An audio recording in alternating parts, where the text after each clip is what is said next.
Welcome, I'm Susie Peacock. I work at QAA Scotland as a quality enhancement specialist. Today, I'm having a conversation with Colin Milligan from Glasgow Caledonian University. And I'd first like to thank you, Colin, for coming to our event on the 20th and holding a workshop on staff development for different modalities. Thank you. But first, can I just ask you, what's your current role at GCU? Hi, Susie. Thanks very much for having me in this interview.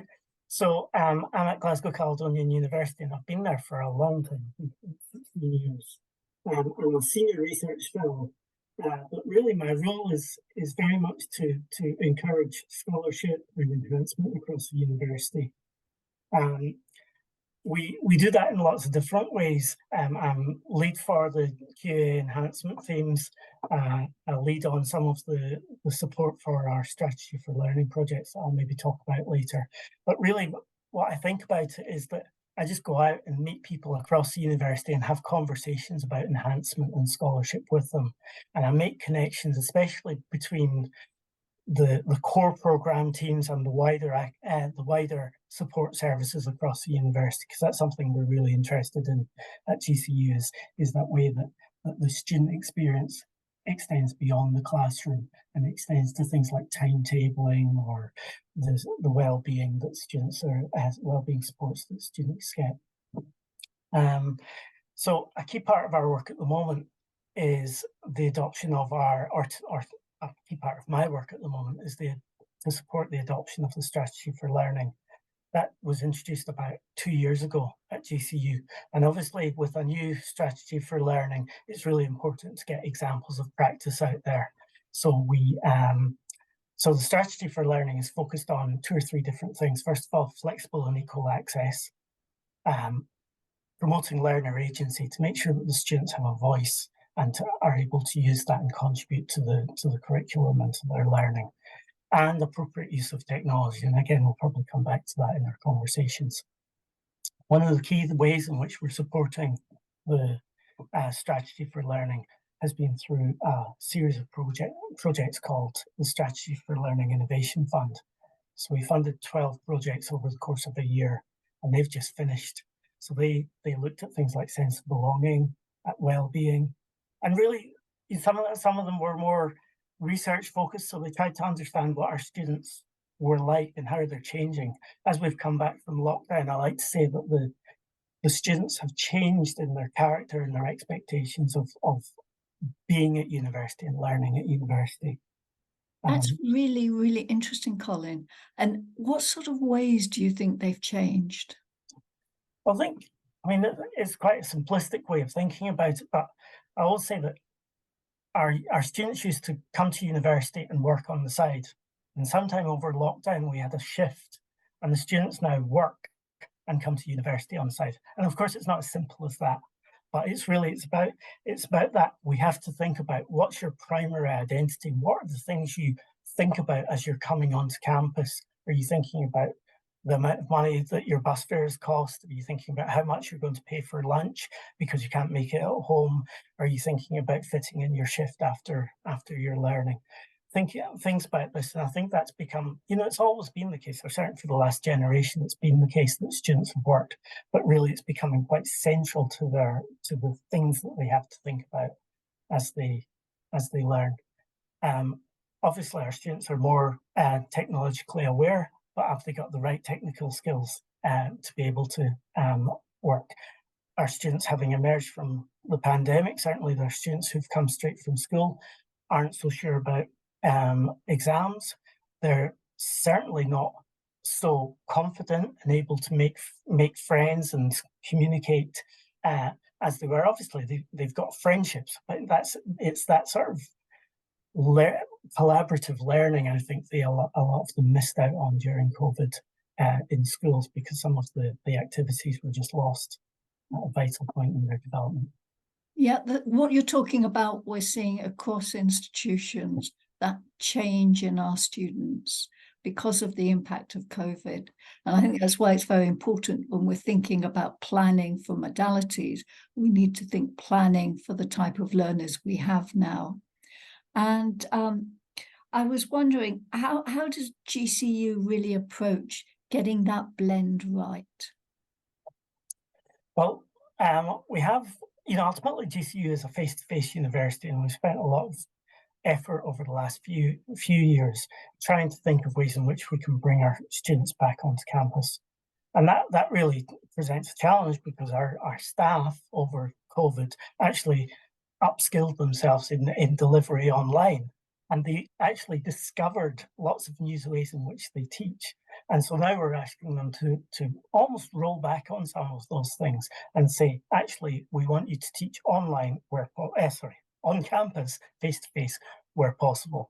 And we've got to, again, the students need help in understanding why that's important, because they quite like uh, learning from their bedroom or whatever. But we've got to recognise that there are also things that our students are telling us that they're missing, and that's the water cooler moment, if you like. The actual opportunity to talk to a fellow student in class or before or after class, where they actually do a lot of the learning, the reinforcement of learning, the understanding what they don't understand about the lecture, etc. That comes through the around the face-to-face experience. So as I say, at GCU, we're a face-to-face university, so we have very much gone towards a face-to-face model, or come back towards a face-to-face model, and we have delivery principles in place that reflect that. But it's important to understand that we say that we use technology where appropriate. As I said earlier,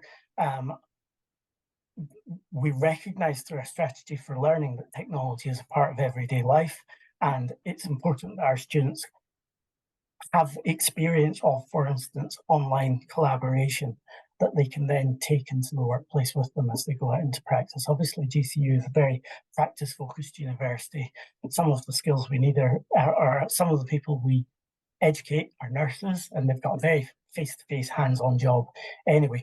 But also we work with engineers, computer scientists, etc., all of whom need that collaborative online learning skills. So it's important that what we do is we make sure that our staff are supported to include technology where possible.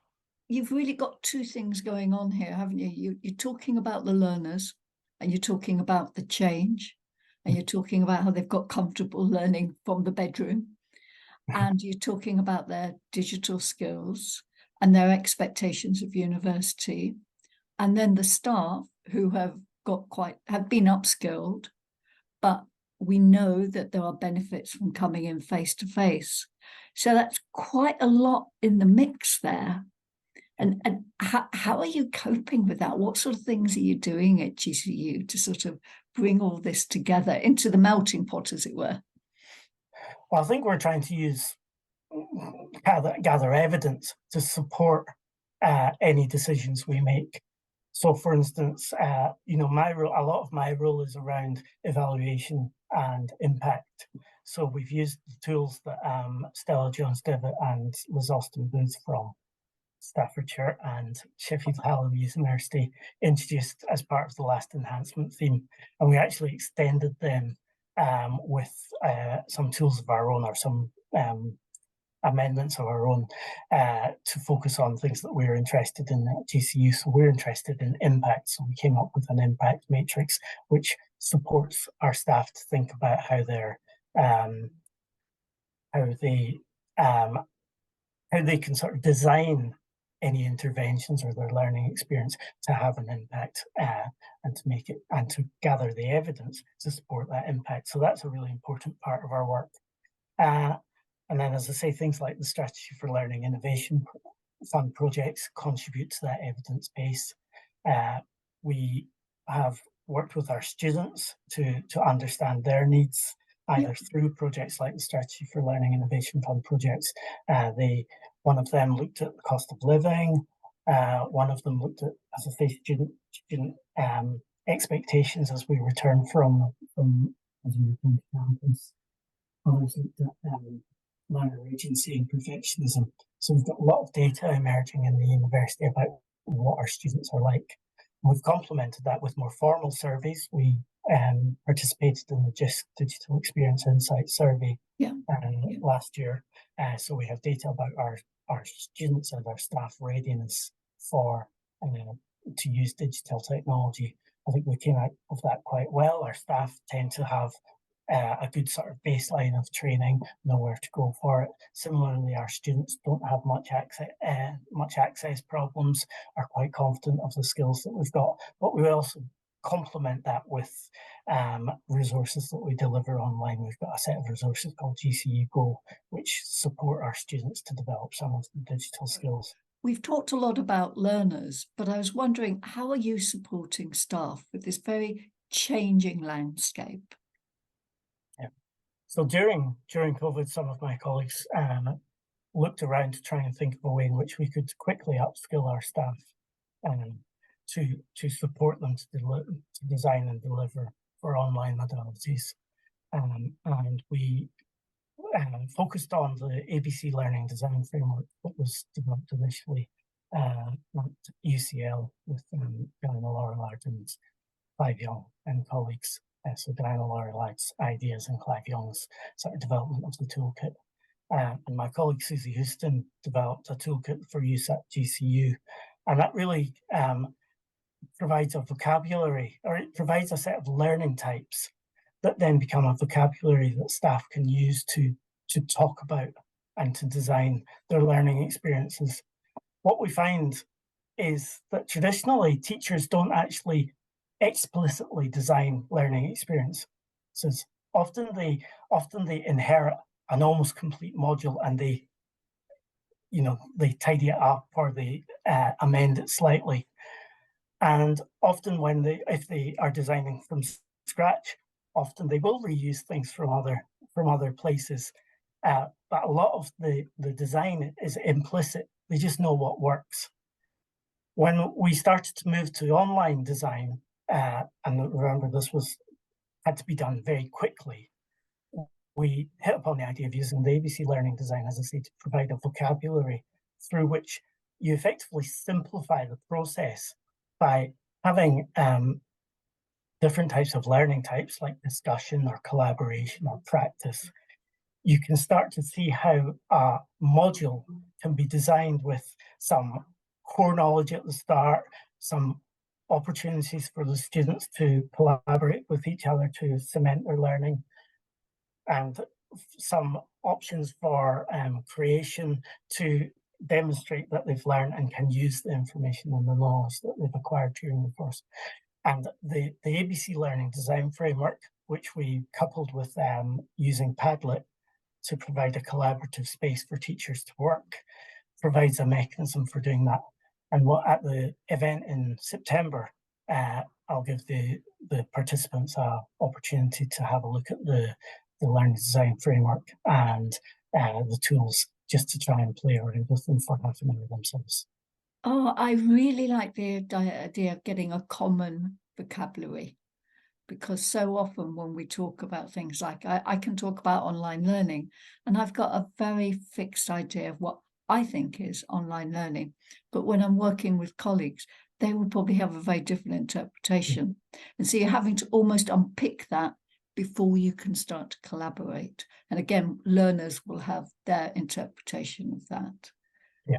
So I think there's two things that come out of that. First of all, is that we initially used this for online modalities, but actually it's appropriate and actually useful to think of when we come back to blended learning, because the same vocabulary can be used to design across all the different modalities that we might come across. And so at GCU, we have started to invest in specific classrooms which have technology. They've got big electronic whiteboards, they've got video, multiple screens to allow students to collaborate in small groups, etc.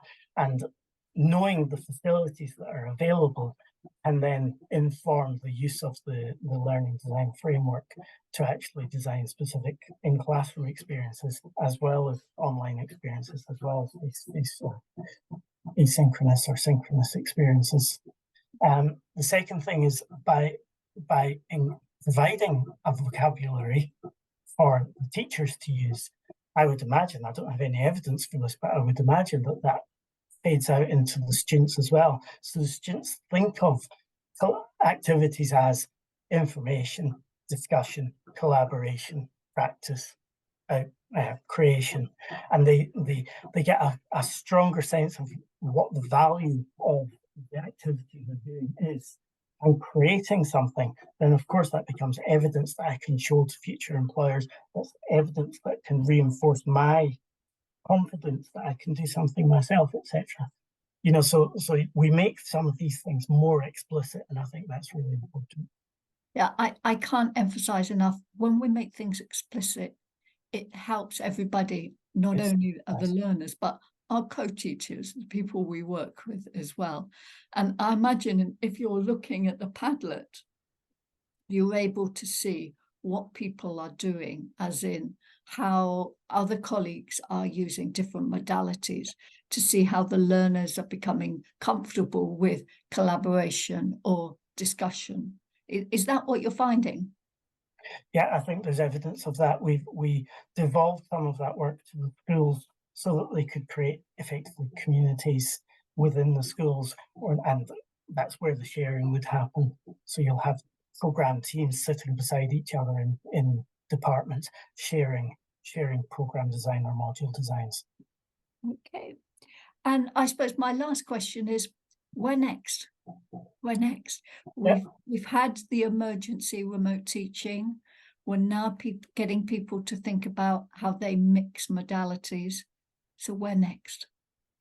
Yeah, well, for me personally, I hope that we'll start to return to some normality.